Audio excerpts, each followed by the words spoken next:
بسم اللہ الرحمن الرحیم۔ السلام علیکم، ہمارے چینل پر خوش آمدید۔ انسانی ذہن دباؤ برداشت نہیں کر سکتا۔ ایک وقت تک قابل برداشت رہنے والا دباؤ ایک نہ ایک دن لاوے کی صورت پھٹ کر باہر نکلتا ہے۔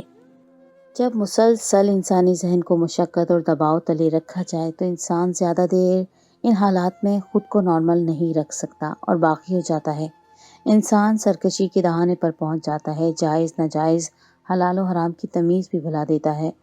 میری کہانی ایک ایسی لڑکی کی کہانی ہے جس نے دباؤ کو ناقابل برداشت حد تک بھی برداشت کیا اور پھر دیکھتے ہی دیکھتے حالات سے لڑتے ہوئے باقی ہو گئی، سرکشی کی ساری حدوں کو پار کر لیا۔ میرے باپ کے مرنے کے بعد میری ماں نے فوراً ہی دوسری شادی کر لی، مجھے لے کر اپنے دوسرے شہر کے گھر آ گئی۔ اس وقت میری عمر صرف 9 سال تھی اور ابھی تک میں اپنی سوتیلے باپ کا ظلم برداشت کر رہی تھی۔ اس کی ہوس بھری نظروں سے ہمیشہ خوف آتا رہتا تھا۔ میرے 19 سال کی عمر کو پہنچتے ہی ماں اس دنیا سے چل بسی۔ سوتیلے باپ کی ہوس بھری نظروں سے چھٹکارا پانے کے لیے میں دن رات جتن کرنے لگی۔ مجھے کچھ نہ کچھ کر کے اس گھر سے ہمیشہ کے لیے فرار حاصل کرنا تھا۔ جس شخص نے مجھے اشارہ کیا تھا، باپ کے جاننے والوں میں سے ہی ان کے کسی دوست نے میرے لیے پسندیدگی کا اظہار بھی کیا تھا۔ میری اس کے ساتھ بات چیت ہونے لگی۔ میں نے کہا کہ مجھ سے شادی کرو گے؟ تو اس نے کہا کہ تم بہت جلدی اس طرح کا فیصلہ لینے پر آمادہ ہو گئی ہو۔ میں نے کہا کہ میرے پاس اتنا وقت نہیں ہے کہ سوچ بچار میں اس کو برباد کر دوں۔ سوتیلے باپ کی حرکتوں نے مجھے ہمیشہ سے خوف زدہ رکھا تھا۔ میں نے اس سے صاف صاف کہہ دیا کہ اگر شادی کرنی ہے تو بولو، نہیں تو سارے یہاں سے جا سکتے ہو۔ میں خوبصورت اور دبلی پتلی بھی، اور وہ میرا دیوانہ ہو چکا تھا۔ اس کے ساتھ بھاگ کر شادی کر لی۔ جب باپ کو پتہ چلا تو انہوں نے میری بہت تلاش کی اور مجھے ڈھونڈ نکالا، لیکن میں نے کہا کہ اب میرا ایک شوہر ہے، مجھے تمہارے آسرے پر رہنے کی ضرورت نہیں ہے۔ میرا تعلق تم سے میری ماں کے حوالے سے تھا، اب میں تمہیں نہیں جانتی۔ کہتے ہیں کہ جب کسی کے اوپر ظلم ہوتا ہے تو وہ بہت ہی زیادہ عاجز ہو جاتا ہے اور اس کے اندر سے بالکل کانفیڈنس ختم ہو جاتا ہے، لیکن میرے پہ ظلم ہوا تو میں مزید بہادر ہو گئی تھی۔ مجھے پتا تھا کہ مجھے اپنی زندگی خود گزارنی ہے اور اپنے سوتیلے باپ سے جان چھڑوانی ہی ہے۔ میں نے جس لڑکے سے محبت کی تھی وہ ہمیشہ بہت اچھے سے تیار ہو کر آتا، اس کے لباس قیمتی ہوتے تھے۔ میں نے سوچا کہ شاید کسی امیر خاندان کا ہے، جلدی جلدی میں شادی کر لی، پر اس کا گھر تک نہیں دیکھا، اور جب دیکھا تو قدموں تلے سے زمین نکل گئی۔ اس کا گھر تو بالکل ایک چھوٹے سے کمرے پر مشتمل تھا۔ اس نے کہا کہ میری زندگی میں کوئی بھی نہیں ہے، میرے ماں باپ بھی اس دنیا میں نہیں ہیں، میں اکیلا رہتا ہوں اور مزدوری کرتا ہوں۔ میں نے اپنا سر پکڑ لیا۔ میں نے کہا کہ جب پیار محبت کی باتیں کر رہے تھے تب یہ نہیں کہہ سکتے تھے کہ تم ایک مزدور ہو۔ تم نے تو مجھے اپنے بارے میں کچھ نہیں بتایا، تم نے تو بڑے بڑے وعدے کیے تھے، تم نے تو کہا تھا ساری زندگی کی سہولتیں فراہم کروں گا، ہمیشہ خوش رکھوں گا۔ اس نے کہا کہ ہاں کروں گا، لیکن اس کے لیے کچھ سال لگ جائیں گے۔ میں نے کہا کہ میں اپنی زندگی بس ایک امید کے سہارے نہیں گزار سکتی۔ کب تک تم امیر ہو اور کب میری ساری خواہشات کو پورا کرو؟ ایک لمحے کے لیے سوچ بھی لیا جائے کہ تمہارے ساتھ رہوں اور اس کے بعد کیا ہوگا؟ اس کے بعد بھی کچھ نہیں ہوگا۔ تم جیسے لوگ کبھی نہیں بدلتے، بس اپنی بیویوں کو یہ خواب دکھاتے رہتے ہیں کہ ایک دن سب کچھ ٹھیک ہو جائے گا۔ اس نے کہا کہ مجھے 4 مہینے دے دو۔ میں نے اسے 4 مہینے کا وقت دے دیا، لیکن وہی بات ہوئی، وہ ان مہینوں میں بھی کچھ بھی نہیں کر پایا۔ میرے لیے ایک سوٹ لے آیا اور گھر میں ایک اضافی چارپائی لے آیا، اس سے زیادہ وہ کچھ کر بھی نہیں سکتا تھا۔ میں نے کہا کہ ابھی اتنا ہی کر سکتا ہوں۔ میں نے کہا کہ اب تو مجھے معاملات اپنے ہاتھ میں لینے ہی پڑیں گے۔ میں بار بار یہی لفظ بولتی تھی کہ مجھے معاملات اپنے ہاتھ میں لینے پڑیں گے۔ اس نے کہا کہ کیا کرو گی تم؟ میں نے کہا کہ جو میرا دل کرے گا۔ میں ساری زندگی اپنی خواہشات کا گلا گھونٹ کر نہیں جی سکتی۔ میرے اندر خود غرضی نے جنم لے لیا تھا۔ میں نے اپنی خوبصورتی کا فائدہ اٹھایا اور آس پاس دیکھنے لگی۔ چند ہی دنوں میں ایک اور پروانہ میرے پاس منڈلانے لگا۔ اس کا بہت بڑا گھر تھا۔ میں نے اس دفعہ گھر پہلے ہی دیکھ لیا تھا۔ اس کا گھر واقعی بہت بڑا تھا۔ میں نے سوچ لیا تھا کہ بس اسی سے شادی کروں گی۔ وہ بھی میرے عشق میں پاگل ہو گیا اور میں نے اس کے ساتھ شادی کر لی۔ اس کو میری پہلی شادی کا پتہ نہیں تھا، لیکن میرے پہلے شوہر کو جب میری دوسری شادی کا پتہ چلا تو وہ میری اس حرکت کی پر دل ملا کے رہ گیا۔ جس آدمی سے میں نے شادی کی تھی اس کا نام نسیم تھا۔ جب اس کو میرے پہلے شوہر کے بارے میں پتہ چلا تو اس نے کہا کہ اچھا تمہارا تو پہلے سے بھی شوہر ہے۔ وہ دونوں آپس میں لڑنے لگے، کہنے لگے کہ اب وہ میری بیوی ہے، میرے ساتھ رہے گی۔ پہلا نکاح مجھ سے کیا، دوسرا بھی یہی بات کہہ رہا تھا کہ دوسرا نکاح کیا تو اب میرے ساتھ ہی رہے گی، میں نہیں چھوڑوں گا۔ دونوں ہی مجھے چھوڑنا نہیں چاہتے تھے۔ پہلے والے شوہر کی تو بات سمجھ آتی تھی کہ اس کے پاس تو کچھ تھا نہیں، اسے دوبارہ لڑکی کس نے دینی تھی، لیکن دوسرے والا بھی مجھے چھوڑنا نہیں چاہتا تھا۔ ہم ایک ہی گھر میں رہنے لگے۔ اس کا گھر بہت بڑا تھا۔ اس نے کہا کہ ٹھیک ہے، تمہارے پہلے شوہر کو بھی تمہاری وجہ سے قبول کر لیتا ہوں۔ میں نے سوچا کہ یہ آدمی حالات سے تو خاندانی لگتا ہے، اس کے پاس اتنا بڑا گھر بھی ہے، پھر یہ ایسی بات پہ راضی کیسے ہو گیا؟ یہ میرے پہلے شوہر کا دھکے مار کر نکال بھی تو سکتا تھا، لیکن اس کا بانڈا بھی 2-4 دن میں ہی پھوٹ گیا۔ جب مجھے پتہ چلا کہ یہ گھر اس کا نہیں تھا، اس کے چچا کا تھا، اور یہ ان کے بیرون ملک میں ہونے کی وجہ سے گھر کی چوکیداری کے لیے وہاں رہ رہا تھا، میں نے پھر سے اپنا سر پکڑ لیا کہ ایک شوہر کی شکل دیکھ کر اس سے محبت کر لی، یعنی سوچا کہ اس کے پاس کچھ ہے یا نہیں، اور دوسرا شوہر کا گھر دیکھ لیا لیکن یہ نہیں دیکھا کہ وہ گھر اس کا ہے یا نہیں۔ میں کیوں اپنی زندگی کے ساتھ اس طرح سے کھیل رہی تھی؟ میں تو بے وقوف بن گئی تھی۔ مجھے اس طرح سے بے وقوف نہیں بننا چاہیے تھا۔ اب میں کیا کرتی؟ یہ دونوں ہمیشہ ہی آپس میں لڑتے جھگڑتے رہتے تھے، ایک دوسرے پر طنز کرتے رہتے تھے، ایک دوسرے کو کنگال کہہ کر مجھے چھوڑ دینے کا ایک دوسرے کو مشورہ دیتے، لیکن نہ دونوں مجھے چھوڑتے تھے اور نہ میں کسی کو چھوڑ سکتی تھی۔ ایک دن میرے پاس ماں کی طرف سے جاننے والوں میں سے ایک جاننے والی آئی جو میری ماں کی نسبت سے مجھے جانتی تھی۔ اس نے کہا کہ آپ لوگ یہاں پہ رہنے کے لیے آئے ہیں اور ہم لوگوں نے آپ سے خیر خیریت ہی دریافت نہیں کی۔ اس نے تھوڑی دیر مجھ سے بات وغیرہ کی۔ وہ میرے لیے چائے لے کر آئی تھی۔ ہولی سے وہ مجھے کافی مذہبی لگی۔ میری ماں کے رشتے داروں میں سے کچھ ایسے مذہبی لوگ بھی پائے جاتے تھے۔ اس نے کہا کہ یہ دونوں کون ہیں؟ تو میں نے کہا کہ یہ میرے شوہر ہیں۔ وہ حیران رہ گئی۔ اس نے کہا کہ آپ کے 2 شوہر ہیں؟ پھر اس نے کہا کہ ارے میں نے تو آپ کی ماں کے متعلق پوچھا ہی نہیں، اور تمہارا نام کیا ہے؟ تمہاری ماں ہماری ہمسائیگی میں رہتی رہی ہے۔ جب میں نے اپنا نام مینا بتایا اور تھوڑا اپنے بارے میں تفصیل سے بتایا تو وہ سمجھ گئی۔ اس نے کہا کہ اچھا تبھی آپ لوگوں کو یہ سب کچھ عجیب نہیں لگتا۔ میں نے کہا کہ تمہیں نہیں عجیب لگتا کہ ایک آدمی کی 4 بیویاں ہوں؟ تو اس نے کہا کہ ایک آدمی 4 بیویاں رکھ سکتا ہے لیکن ایک عورت اتنے سارے مرد نہیں رکھ سکتی۔ یہ بات ہمارے ہاں بہت ہی بری اور گناہ سمجھا جاتا ہے۔ اس سے بہت سارے مسائل جنم لیتے ہیں اور اس کے پیچھے بہت ضروری سائنس بھی ہے اور بہت ہی بڑی مصلحت بھی ہے۔ ایسا کرنے میں بہت نقصان ہے اور سب سے زیادہ نقصان اولاد کا ہوتا ہے۔ میں نے کہا کہ اولاد کا کیسا نقصان ہوتا ہے؟ اس نے کہا کہ ہوتا ہے، بات کنفیوژن میں چلی جاتی ہے۔ میں آپ کو تفصیل سے نہیں بتا سکتی ہوں۔ مجھے نہیں پتا کہ آپ کے ہاں اس طرح کا بھی رواج ہے۔ آپ سے مل کے خوشی ہوئی، لیکن مجھے نہیں لگتا کہ میں دوبارہ آ پاؤں گی۔ میرے لیے آنا ممکن نہ ہو سکے گا۔ اس نے کہا کہ دیکھا، تم لوگوں کے شوہر تو تم پہ حکومت کرتے ہیں لیکن میں یہاں ان دونوں پہ حکومت کرتی ہوں۔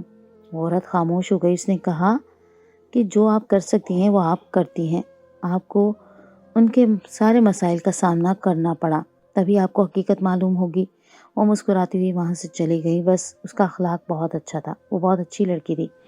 میں نے اسے کچھ الٹی سیدھی باتیں بھی کی، کچھ تانے بھی دیے، لیکن اس نے غصہ کرنے کی بجائے بس مسکرا کر جواب دے دیا اور کہا کہ آپ کی اپنی مرضی اور رسومات ہیں اور ہماری اپنی۔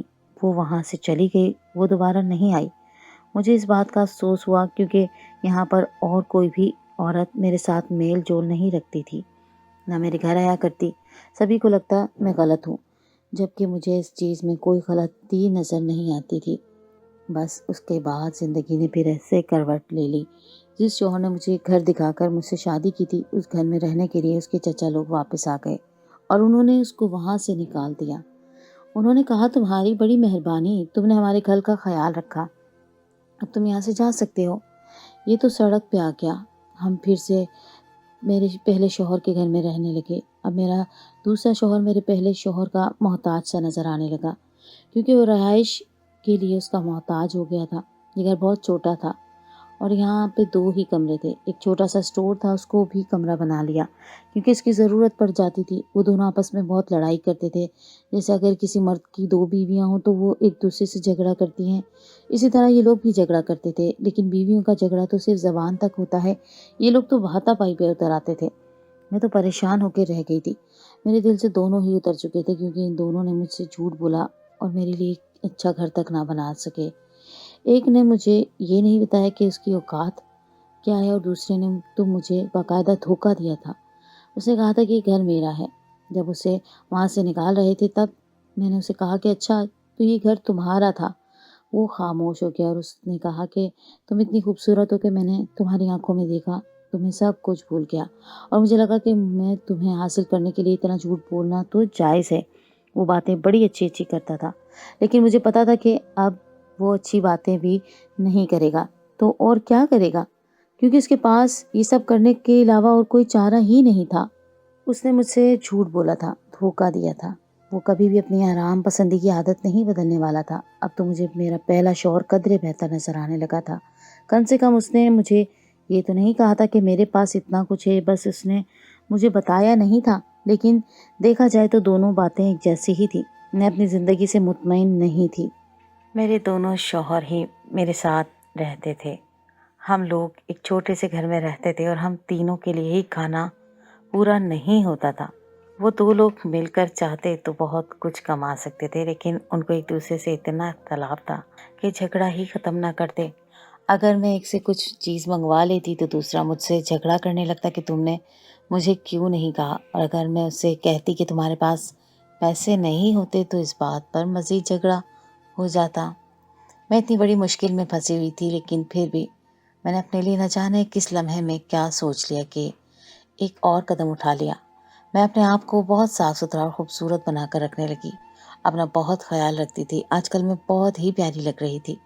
میرے شوہر نے مجھے دیکھا تو کہا کہ تم تو اور بھی زیادہ خوبصورت ہوتی جا رہی ہو، تو میں نے اس سے کہا جھگڑا کر لیا تاکہ مجھے اس کی باتیں نہ سننی پڑیں اور وہ میری طرف نہ دیکھے۔ دوسرے شوہر کے ساتھ بھی میں نے یہی وتیرہ اپنایا کیونکہ یہ دونوں ہی بہت زیادہ انا پرست تھے۔ جب میں ان کے ساتھ جھگڑا کر لیتی تھی تو بات کرنا ہی چھوڑ دیتے تھے، لیکن پھر خود ہی منا لیتے تھے۔ مجھے ان دونوں میں کوئی دلچسپی نہیں تھی۔ ہاں، ایک وقت تھا جب مجھے نہ صرف ان کی دولت میں، جو کہ میرے خیال میں شاید ان کے پاس تھی لیکن اصل میں نہیں تھی، انٹرسٹ بھی تھا، اور ان کی ذات میں بھی دلچسپی تھی۔ میرا پہلا شوہر تو بہت زیادہ خوبصورت تھا اور دوسرا شوہر کم عمر تھا، لیکن خالی خوبصورتی اور کم عمری سے انسان کا پیٹ نہیں بھرتا۔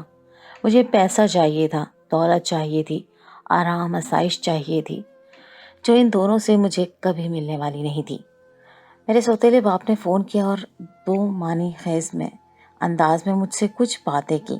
میں شش و پنج میں مبتلا ہو گئی، آخر وہ یہ سب کیوں کہہ رہا تھا؟ ایسا کیا ہونے والا تھا کہ میں لوٹ کر اسی کے قدموں میں گرنے والی تھی؟ میں نے کہا کیوں، میں اکیلی تو نہیں جس نے یہ سب کچھ کیا ہے، پہلے بھی تو ہوتا رہتا ہے۔ اب میں یہاں آ گئی ہوں، میری اپنی مرضی ہے، میں اپنے گھر والی نہیں۔ آپ کسی کچھ لے کے نہیں کھاتی، آپ نے اپنے باپ ہونے کا فرض نہیں نبھایا تو مجھ سے بھی کوئی امید نہ رکھے۔ میرے باپ نے کہا کہ جو فیصلے انسان اکیلے کرتا ہے اس کے نتائج بھی انسان کو اکیلے ہی بھگتنا پڑتے ہیں، اور تمہارے لیے اچھا یہی ہے کہ تم اس گھر میں واپس آ جاؤ۔ میں نے کہا کہ میں جہاں بھی رہوں انہیں کوئی فرق نہیں پڑنا چاہیے، مجھے کوئی فرق نہیں پڑتا کہ کوئی میرے لیے فکر مند بھی ہے یا نہیں۔ دن اسی طرح سے گزر رہے تھے، میری زندگی میں کوئی اور آ گیا تھا۔ میں اس کو اپنا بنانے میں کامیاب ہو گئی تھی، اس کو اپنی باتوں میں لگا دیا تھا، وہ میری باتوں میں آ چکا تھا۔ پہلے جو دھوکہ مجھے 2 مردوں نے دیا وہ دھوکہ میں تیسرے مرد کو دینے والی تھی۔ میں اس کو یہ کہنے والی تھی کہ میری زندگی میں کوئی بھی نہیں ہے اور میں بھی ایک امیر خاندان سے ہوں، کیونکہ میں اس کو اسی طرح سے اپنے جال میں پھنسا سکتی تھی۔ کہتے ہیں کہ خوبصورت عورت سے زیادہ ایک عقل مند عورت میں کشش ہوتی ہے، اور میں بے شک عقل مند تھی۔ میں نے اپنی عقل استعمال کی اور یہ میرا آخری چانس تھا۔ اس کے بعد شاید کوئی میری بات کا یقین بھی نہ کرتا اور میری شکل بھی اس قابل نہ رہتی، اس لیے مجھے پتا تھا کہ مجھے یہ آخری داؤ کھیلنا ہے اور اچھی طرح سے کھیلنا ہے۔ میں نے ساری تیاری کی تھی، سارا ہوم ورک کیا تھا اور اب میں کامیاب ہونے والی تھی۔